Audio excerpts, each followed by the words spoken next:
everyone, welcome to my channel. Today we'll delve into the history of Indonesia part 2.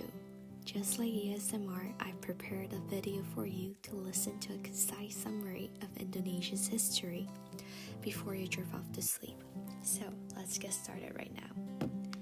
The history of this period is characterized by religion and trade.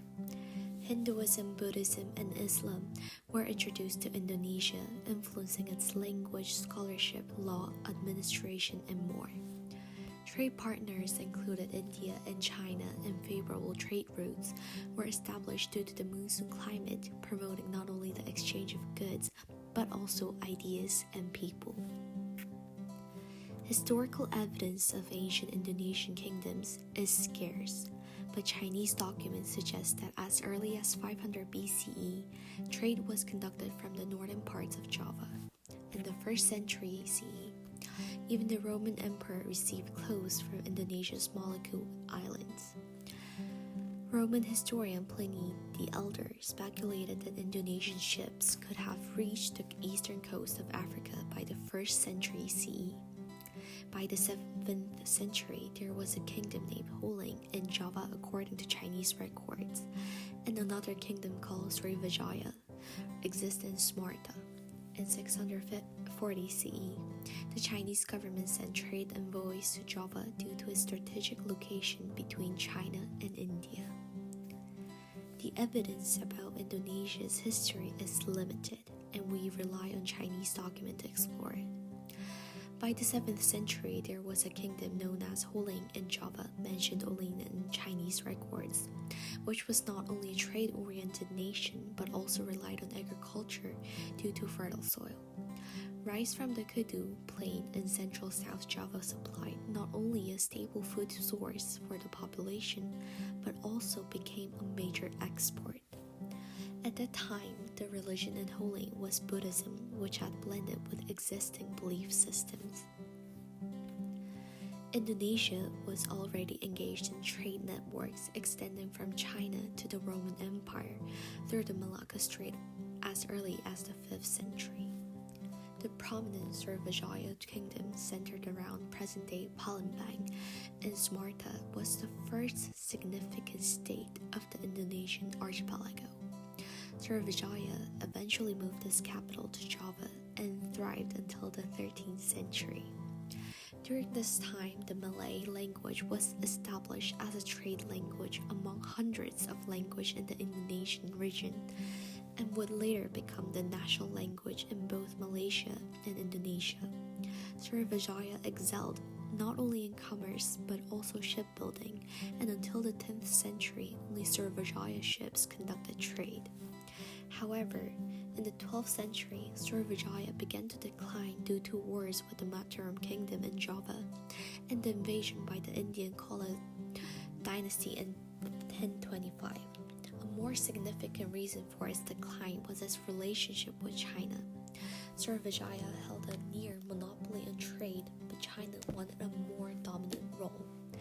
As China began to take the lead in trade, Srivijaya declined, signaling the end of a powerful maritime trading nation which had thrived as one of the longest lasting and most renowned countries in the region. Following Srivijaya and Smarta, the kingdom of Mataram emerged, centered around the Kudu Plain and Java. It was during this period that the famous Borobudur temple was constructed in the northwestern part of central Java near Yogyakarta.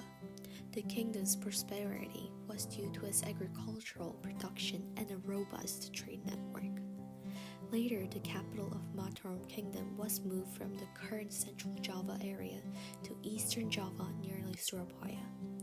Following the eruption of Mount Merapi between 928 and 929, the volcanic eruption caused a temporary drop in rice production in the fertile region, affecting its role as the capital. Religious factors also played a part as people interpreted the eruption as the wrath of the gods. Another reason was related to the construction of Borobudur, where peasants constructed for a temple. Construction chose to escape the region to avoid forced labor. The last significant ruler of Mataram was Airlangga, born to a princess of the Mataram kingdom and a king from Bali. Under his rule, the Mataram kingdom experienced significant developments. However, his kingdom split into two after his death, with Kadiri in the west and Jonglot in the east. Kadiri, located to the sea, gained strength and eventually merged with Jonglot, extending its influence to Kalimantan and Bali. However, in 1222, it was defeated by the neighboring Tumapel kingdom, which later changed its name to Singasari. The last ruler of Singasari, Kartanaka, expanded his influence westward of the Straits of Malacca and the eastward to Bali. Yet this expansion was thwarted by China as the Yuan dynasty was keen on exerting dominance in trade after Srivijaya's decline. Yuan Emperor Kublai Khan sent an envoy to the Singasari kingdom in 1289. Still, Kartanaka not only refused tribute but also humiliated the envoys by cutting off their noses and ears before sending them back. Enraged, Kublai Khan launched a massive expedition to Java in 1292. However, a crucial political shift occurred before the expedition arrived. Previously, a descendant of the former Kadiri kingdom killed Kartanaka and seized power. When the Mongol forces arrived in eastern Java, a desperate Vijaya, son-in-law and the one who led the Mongols, convinced them to help him fight against Jaya Khatwang, attacking and defeating him upon their arrival. They then established the Majapahit kingdom in the southern part of today's Surabaya.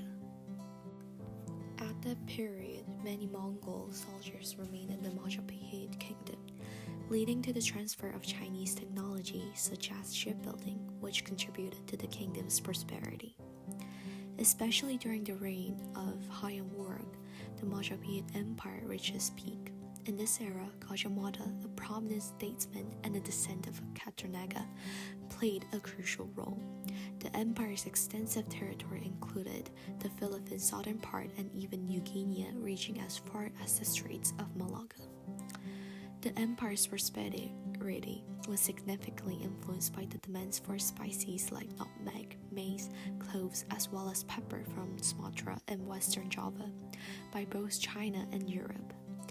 In 1368, the founding of the Ming dynasty in China brought policy changes, as the Ming government banned private trade by southern Chinese merchants. Fearing retributions, these traders chose to stay in Indonesia rather than return to China. The Ming dynasty decided to send a massive treasure fleet to take control of trade personally.